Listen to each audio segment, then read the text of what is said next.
तो एक बार जब आप पढ़ने बैठते हैं तो कितने घंटे बैठ सकते हैं? अगर मैं आपको बताऊं कि कुछ लोग ऐसे होते हैं जो 10 घंटे लगातार बैठ सकते हैं, तो आपको कैसा लगेगा? और वो करने वाले लोग जो टेक्निक इस्तेमाल करते हैं उसको आज मैं बताने वाला हूँ। आज मैं आपको मॉन्क मोड के बारे में बताने वाला हूँ। जब आप एक मॉन्क की तरह हो जाते हैं, जैसे आप साधुओं को देखते हैं, सन्यासी को देखते हैं, साधना में लीन हो जाते हैं, वो वाला मोड अगर आपको पढ़ाई के लिए एक्टिवेट करना है तो आपको क्या करना पड़ेगा और वो क्यों जरूरी है आज के वक्त में, वो जानने की कोशिश करते हैं। सबसे पहले जानते हैं कि आज हम किस दौर में गुजर रहे हैं। तो आज हम जिस टाइम पे गुजर रहे हैं, पढ़ाई करने आप जाएंगे, 20 डिस्ट्रैक्शन है। कभी फ़ोन रिंग करेगा, कभी इंस्टा, कभी ये कभी वो, फिर इन्वायरमेंट नहीं मिलेगा, ऐसे पूरी चीज़ें चल रही होती हैं। वर्ल्ड इतना तेज़ी से बदल रहा है, सोशल मीडिया, ये सारी चीज़ें हैं। उस दौर में अगर आपको किताबें ख़त्म करनी है, अच्छे से पढ़ना है कि आपको याद हो जाए चीज़ें, आप एग्ज़ाम में अच्छा कर पाएँ, तो आपको कुछ अलग करना पड़ेगा। और कुछ अलग करने का जो बेस्ट तरीका है, जो एक्सट्रीम तरीका है, वो है मॉन्क मोड। अब ये मॉन्क मोड क्या होता है वो जानने की कोशिश करते हैं। अब मॉन्क क्या होते हैं? जो साधु होते हैं, जो साधना में लीन होते हैं। अगर आप बुद्धिज्म को फॉलो करेंगे तो वहाँ साधना पे बहुत जोर दिया गया है, योग पे बहुत जोर दिया गया है। तो वहाँ से हम कुछ बेस्ट चीज़ें लेके उसको अपने स्टडी शेड्यूल में शामिल करेंगे तो कहीं ना कहीं हम बहुत अच्छा कर पाएंगे। तो हमारे यहाँ एक नालंदा यूनिवर्सिटी होती थी, तो वहाँ बहुत लोग पढ़ाई करते थे। वहाँ ऐसे मॉन्क भी रहते थे और दिन में लगभग 14 घंटे 15 घंटे वो वर्क करते थे और थकते नहीं थे। हमेशा सिमिलर कंसंट्रेशन एंजॉय करते थे और बहुत अच्छे तरीके से करते थे। तो वो क्यों कर पाते थे और कौन सी टेक्निक वो लोग इस्तेमाल करते थे, उससे हम कनेक्ट करने की कोशिश करेंगे कि आज के दौर पे आप कर पाएंगे। तो मॉन्क मोड का मतलब है एक ऐसा मोड एक्टिवेट कर लेना जहाँ पे आप डिस्ट्रैक्शन से बहुत दूर हो जाते हैं, जहाँ पे आपका कंसंट्रेशन एक अलग लेवल पे पहुंच जाता है, जहाँ पे एक हैबिट लूप में आप इंटर कर जाते हैं और जहाँ पे आप कंट्रोल कर रहे होते हैं खुद को। आपका इन्वायरमेंट आपको कंट्रोल नहीं कर रहा होता है। अगर उस मोड में आप इंटर कर जाते हैं तो आप सोचिए कि आपके पास टाइम कितना ज़्यादा होगा, आपके पास डिस्ट्रैक्शन कम होगा, तो आप ज़्यादा फोकस कर पाएंगे। अगर आप ज़्यादा फोकस कर पाएंगे तो चीज़ें ज़्यादा बेहतर आप पढ़ेंगे, फिर रिवाइज भी अच्छा करेंगे और फिर एग्जाम में अच्छा। तो मॉन्क मोड का मतलब है एक ऐसा मोड जहाँ पे डिस्ट्रैक्शन मिनिमम है, फोकस एकदम हाईएस्ट है, कंसिस्टेंसी है और सारी अच्छी चीज़ें हैं, जहाँ पे जो काम आप करना चाहते हैं वो आप बेस्ट तरीके से कर पाएंगे। तो बहुत बार इसको लोग अलग अलग तरीके से गाली गलौज के माध्यम से भी समझाने की कोशिश करते हैं, लेकिन मैं बताने की कोशिश कर रहा हूँ कि मॉन्क मोड मतलब एक ऐसा मोड जहाँ पे पढ़ाई की साधना में आप लीन हो गए हैं, जहाँ पे पढ़ाई ही आपको नजर आता है और वही करने के लिए सुबह से लेकर रात तक आपका शेड्यूल होता है। अब ये तो बातें हो गई मॉन्क मोड के बारे में। और मॉन्क मोड में आपको इंटर करना है। मान लीजिए कि मैं एक नॉर्मल इंसान हूँ और मैं चाहता हूँ कि मैं पढ़ाई को एकदम साधना की तरह करूँ, तो मैं कैसे इन चीज़ों को बना सकता हूँ और क्या क्या स्टेप्स मुझे लेने होंगे? तो स्टेप्स आप तभी ज़्यादा बेहतर जान पाएंगे जब आप जान पाएंगे कि आप किस लिए कर रहे हैं। तो आपका बॉडी, आपका माइंड और आपका इन्वायरमेंट, तीन चीज़ें हैं जो डिक्टेट करती हैं कि आपका फोकस कितना होगा, आप कितना अच्छे से पढ़ेंगे। तो जब हम बॉडी की बातें करते हैं तो आपको बॉडी को बेस्ट शेप में रखना है, एक्सरसाइज करना है, खाने पे ध्यान देना है। जब भी आप साधु और सन्यासी को देखेंगे, उनका खाने का तरीका बहुत ज़्यादा ऐसा नहीं होता कि जो परेशान कर दे। बहुत लाइट खाने की कोशिश करते हैं। बहुत बार वो शाम को नहीं भी खाते हैं, लेकिन मैं शाम को खाने का मना नहीं कर रहा हूँ आपको। लेकिन मैं कह रहा हूँ आपको न्यूट्रिशन पे ध्यान देना है, एक्सरसाइज योग जो करने की कोशिश कर रहे हैं उस पे ध्यान देना है। माइंड की बातें करें तो माइंड के लिए जो जो चीज़ें अच्छी हैं, जो उसके लिए न्यूट्रिशन चाहिए, जो उसके लिए फोकस के लिए चीज़ें चाहिए, वो आपको करना है। और इन्वायरमेंट के लिए एक ऐसी जगह आपको चाहिए जहाँ पे बार बार लोग आपको डिस्टर्ब ना करें। तो तीन फैक्टर्स आपको दिमाग में रखने हैं। उसके बाद मैं आपको स्टेप्स बताने वाला हूँ कि आपको क्या क्या करना है। तो सबसे पहला काम आपको करना है, अपना माइंडसेट चेंज करना है। जहाँ पे आपको ये फील नहीं करना कि आप एक स्टूडेंट हैं जो तैयारी कर रहे हैं। आपको सबसे पहले अपने आप को नई आइडेंटिटी देनी है, एक ऐसी आइडेंटिटी जहाँ पे आप खुद को बहुत सीरियस लें। अब खुद को आपको समझना है कि एक मॉन्क है जो पढ़ाई करना चाहता है, एक साधना में लीन इंसान है जो पढ़ाई करना चाहता है। तो खुद को ऐसे देखना है कि नहीं यार, मैं किसी पूजा में लीन हूँ या मैं किसी ऐसे काम में लीन हूँ जहाँ पे मुझे कोई डिस्टर्ब करेगा तो मुझे सही नहीं है, या मैं मुझे वो काम करना ही है। जैसे जो लोग पूजा करते हैं उनको आप देखें रेगुलर तौर पे जाते हैं, जो लोग मंदिर जाते हैं, अलग अलग जगह पे जाते हैं, वो लोग बहुत रेगुलर होते हैं, बहुत अच्छे मन से जाते हैं। तो आपको भी पढ़ाई अच्छे मन से करना है और खुद को समझना है कि आप एक मॉन्क मोड में इंटर कर रहे हैं और वो करने के बाद आपको बहुत सारी चीज़ें छोड़नी पड़ेंगी। अब पहला स्टेप हो गया कि आपका माइंडसेट चेंज होगा। दूसरा स्टेप है आपको बहुत सारी चीज़ें छोड़नी पड़ेंगी। वो छोड़ने वाली चीज़ें क्या? आपकी बॉडी के लिए जितनी चीज़ें नुकसानदायक हैं वो छोड़नी पड़ेंगी। ऐसा खाना जो आपको बहुत हैवी बना देता है, नींद ज़्यादा लाता है, वो छोड़ना पड़ेगा। माइंड के लिए वो थॉट आपको कंट्रोल करने पड़ेंगे जो आपको डिस्ट्रैक्ट करते हैं, चाहे वो इंस्टा रील्स के बारे में हो, चाहे लोगों के बारे में हो। तो आपके माइंड को क्लीन रखना है, मतलब प्योरिटी होगी तभी तो आप वो कर पाएंगे। फिर तीसरा है कि इन्वायरमेंट को क्लीन रखना है। इन्वायरमेंट को क्लीन रखने का मतलब ये नहीं कि आप जो भी आसपास के लोग हैं उनको हटा देंगे। एक ऐसी जगह तलाशिए जहाँ पे आप आसानी से बैठ के पढ़ पाएँ, अपना काम कर पाएँ। और टॉक्सिक लोगों से दूर रहिए, खासतौर पे वो लोग जो आपको दिन भर नीचा दिखाते रहते हैं या ऐसे कोशिश करते हैं आपका मजाक बनाने की कोशिश करते हैं। उनसे थोड़ी दूरी बना लेंगे तो आपके लिए बहुत बेहतर रहेगा। तो ये तो दूसरा स्टेप हो गया। पहला स्टेप है कि आपको माइंडसेट चेंज करना है। दूसरा स्टेप है कि आपको अपने आसपास की जो चीज़ें हैं उनको क्लीन करना है, माइंड, बॉडी और इन्वायरमेंट को क्लीन करना है। और ये डिस्ट्रैक्शन अगर आप मिनिमम कर लेंगे, जो डिस्ट्रैक्शंस वाले पॉइंट हैं इन तीनों चीज़ों को लेके, तब कहीं ना कहीं आप बेहतर कर पाएंगे। उसके बाद आती हैं आदतें जो आपको बनानी है।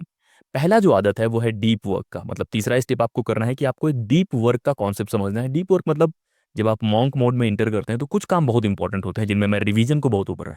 तो आपको रिवाइज करने के लिए और सिर्फ वही काम करने के लिए एक टाइम चाहिए, 2 घंटे 2.5 घंटे का। तो सुबह जब आप उठते हैं तो आपकी प्रोडक्टिविटी बहुत हाई रहती है। तो आपको 2-3 घंटे का टाइम निकालना है जहाँ नो फोन, नो पीपल, केवल आपकी पढ़ाई और आप। तो डीप वर्क का एक शेड्यूल बनाओ जहाँ पे केवल इंटेंस तरीके से आप रिवाइज करो, पढ़ो, याद करो, उसके अलावा कुछ मत करो। और डीप वर्क का शेड्यूल अगर आपका सही है तो वो दिन के बाकी टाइम को भी अच्छा कर देता है। तो डीप वर्क हो गया आपका तीसरा, कि आपको डीप वर्क का एक शेड्यूल बनाना है। डीप वर्क मतलब बहुत इंटेंस आप पढ़ाई करते हैं, उसके बाद आप थकेंगे भी, थोड़ा ब्रेक भी ले सकते हैं। और वो बनाने के तरीके मैं आपको बता दूंगा जब मैं हैबिट लूप के बारे में बताऊंगा कि हैबिट कैसे बनाते हैं। लेकिन आपको डीप वर्क का पूरा शेड्यूल बना। चौथा जो काम आपको करना है वो डिजिटल डिटॉक्स के बारे में है, कि आज के वक्त में जो सबसे बड़ा डिस्ट्रैक्शन है वो लोग नहीं है, कि कोई आके डिस्टर्ब कर दे रहा है, कुछ चीज़ें दिमाग में चल रही हैं। डिजिटल जो आपकी प्रेजेंस है, चाहे सोशल मीडिया में है, चाहे अलग अलग प्लेटफॉर्म पे है, या आप जो भी देखने की कोशिश करते हैं, वो आपका बहुत ज़्यादा टाइम ले रहा है, वो आपके ब्रेन का बहुत ज़्यादा हिस्सा ले रहा है। और वो आपके डोपामाइन को भी कंट्रोल कर रहा है। डोपामाइन को कंट्रोल करने का मतलब ये है कि एक तो टाइम आपका जाएगा, दूसरा आप बहुत सस्ती चीज़ों में खुश हो जा रहे हैं। आप इंस्टा रील्स देख के खुश हो जा रहे हैं, जो कि आपको कहीं और से खुश होना था। तो आपको डिजिटल जब डिटॉक्स करेंगे तो आपको क्लीन करना है खुद के माइंडसेट को, और आपको ये सोचना है कि अब आपको उन्हीं चीज़ों का आनंद लेना है जो बहुत अच्छी हैं आपके लिए। किताबें पढ़ सकते हैं, मूवीज़ जो अच्छी हैं वो देख सकते हैं, उस तरह की चीज़ों में इन्वॉल्व रहो। तब कहीं न कहीं आपका डिजिटल डिटॉक्स होगा, आप कहीं न कहीं उस फेज़ से बाहर आएँगे और फिर आप शांत मन से अपनी पढ़ाई कर पाएँगे। तो ये तो हो गया चौथा स्टेप। जो 4 स्टेप मैंने आपको बताया, माइंडसेट चेंज करो, डिस्ट्रैक्शंस लिमिट करो, डीप वर्क में इन्वॉल्व हो, और चौथा आपको डिजिटल डिटॉक्स करना है। और ये चारों अगर आपने कर लिए तो आते हैं हम 5वें स्टेप्स की तरफ। 5वां स्टेप बड़ा ही इंटरेस्टिंग है, जो मुझे बहुत ज़्यादा पसंद आता है ये काम करना। और ये चीज़ मैं अभी भी करता हूँ जबकि मैं बहुत बार मॉन्क मोड में नहीं हूँ। और ये काम है ऑडिट के बारे में, कि आपने मॉन्क मोड तो शुरू कर दिया, लेकिन क्या इसका प्रोडक्टिविटी फ़र्क पड़ रहा है? क्या आपके पास ज़्यादा टाइम हो रहा है? क्या आप ज़्यादा फ़ोकस से पढ़ पा रहे हैं? उस चीज़ का एनालिसिस करना 1 वीक, 2 वीक बाद, 14 दिन बाद।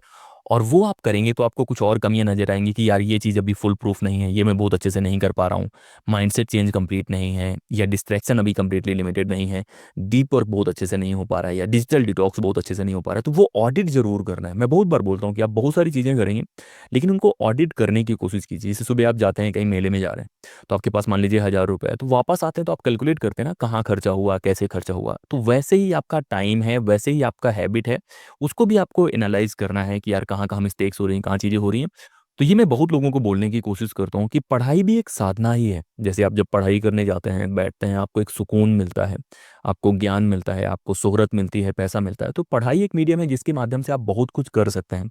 अगर बाद में आपको मॉन्क भी बनना है, तब भी पढ़ाई एक बेहतर तरीका हो सकता है, क्योंकि आप इतिहास जानते हैं, लोगों के बारे में जानते हैं, टेक्निक्स जानते हैं, फिर आप कर पाएँगे। तो अगर आपको पढ़ाई में कुछ अलग करना है, एग्ज़ाम निकालने हैं, तो जितना जल्दी हो सके अपना मॉन्क मोड जो है वो एक्टिवेट करो, साधना में लिप्त हो जाओ। और अगर आप 4-5 स्टेप जो मैंने आपको बताए हैं वो करते हैं, कहीं न कहीं आपको सफलता मिलेगी। और ये जो स्टेप्स हैं, इनको बहुत ज़्यादा ऐसे मत लो कि एक दिन में ही सारा हो जाएगा, आपको थोड़ा टाइम लगेगा। जब भी कोई हैबिट बनाना होता है, किसी दूसरे मोड में एक्टिवेट होना होता है, आप कहीं न कहीं थोड़ा वक़्त लेते हैं।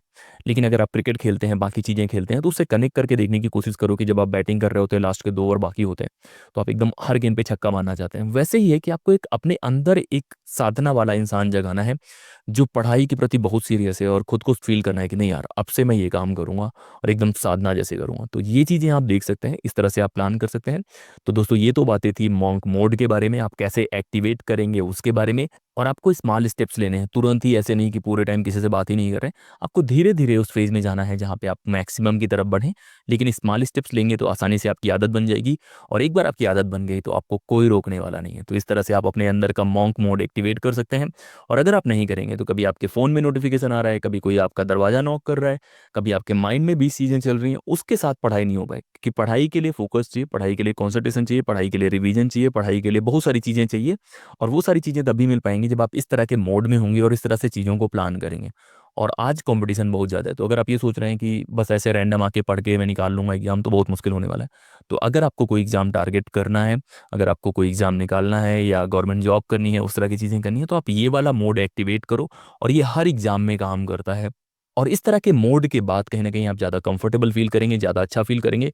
और पढ़ाई करने से बेहतर कोई सुकून नहीं। एक बार आप पढ़ाई करके जब आपको लगता है ना कि यार ये चीज़ें आ गई, तो बहुत सुकून मिलता है। तो जैसे जब मॉन्क होते हैं वो साधना में होते हैं, उन्हें ज्ञान प्राप्ति होती है, योग के अल्टीमेट स्टेज पे पहुंचते हैं, तो एक अलग ग्लो आता है उनके फेस में। पढ़ाई से बेहतर कोई ग्लो नहीं है।